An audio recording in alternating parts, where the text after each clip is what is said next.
How to view your security alerts on TikTok mobile. Hello guys, in today's video I'm gonna show you how to view your security alerts on TikTok mobile. First, then open TikTok and now click profile, and here you will find the storylines in the top corner. Click on it and click settings and privacy, and here you will find this one here, security and login, and then just click on it.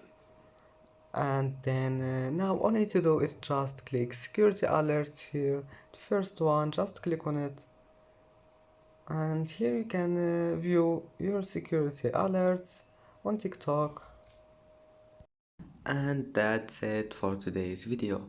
If you like this video, don't forget like and subscribe, and thank you for watching this video until the end, and see you in the next video.